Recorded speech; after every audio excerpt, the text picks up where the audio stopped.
Bago ko po basahin itong mensahe ko, gusto ko lang po sa inyong ipaalam na hanggang kaninang madaling araw po ay hindi ko po alam kung itutuloy ko po itong pagharap sa inyo.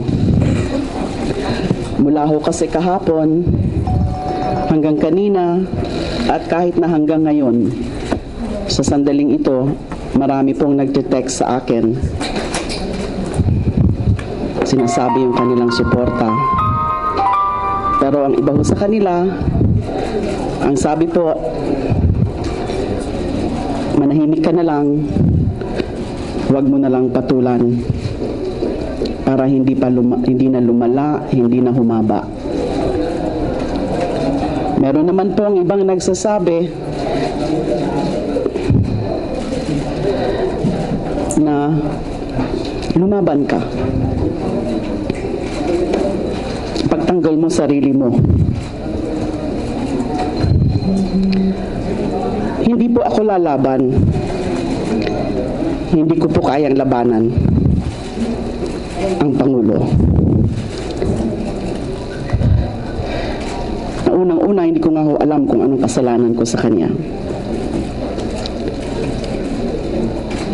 Pero napag-isipan ko po na ano pa kaya ang mas lalala sa ginagawa na nila sa akin ngayon, na sinisira nila ang aking dangal at ginalapastangan nila ang aking pagkababae. Meron pa kayang lalala dyan? Malinaw naman po sa ating lahat ng mga disenteng tao na ang pagsisira sa dangal mo at sa magandang pangalan mo ay higit na mas malala sa pagsira sa buhay mo. At naisip ko rin po na kaysa naman iisa-isahin ko kayong harapin, dahil nga my phone lines since yesterday have been really burning. Lahat ho ata kayo gustong mapakinggan ang reaksyon ko. Kaya minarapat ko na lang na humarap na lang sa inyo sa pamamagitan ng isang mensahe. At ito na po yun.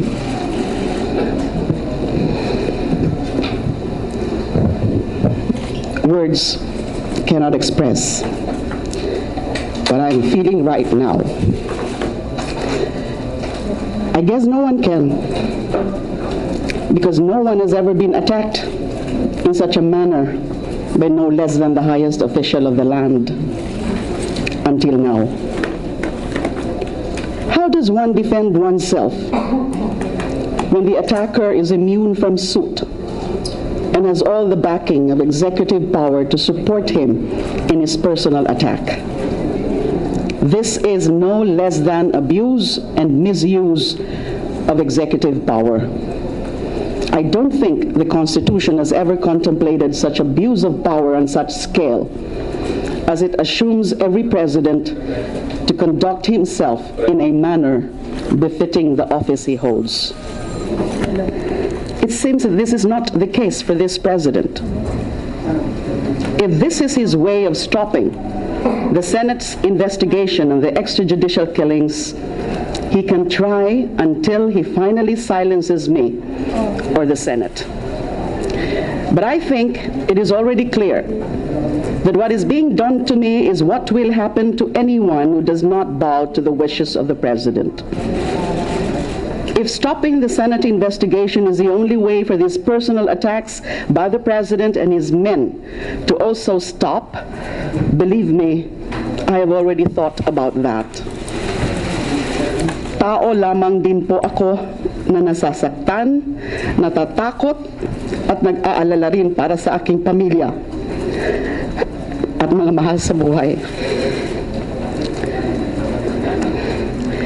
Kagalang-galang na Pangulo,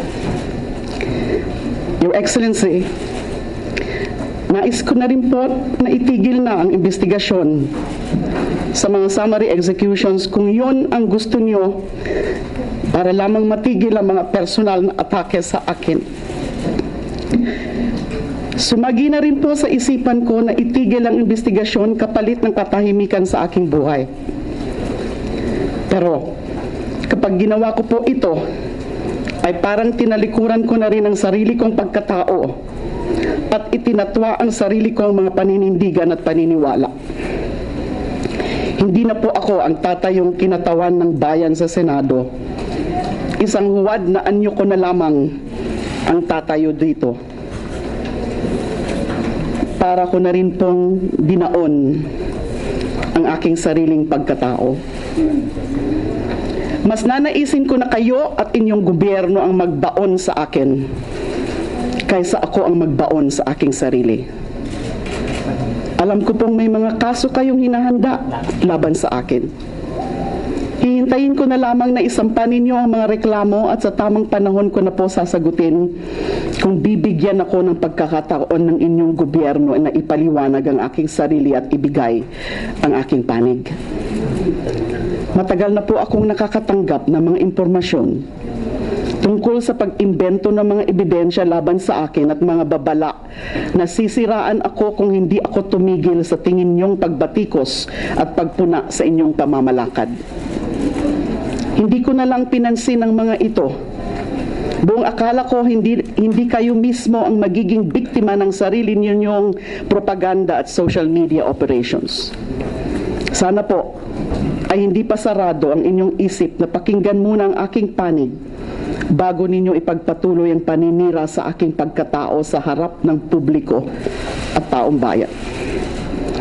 Kahit yun lang po sana ay ibigay ninyo sa akin ang pagkakataon na ipagtanggol ang aking sarili, lalo na po sa isang kalagayan na ang Pangulo na ng bansa ang nagdeklara na siya ang aking kalaban at personal na nag-aakusa sa akin.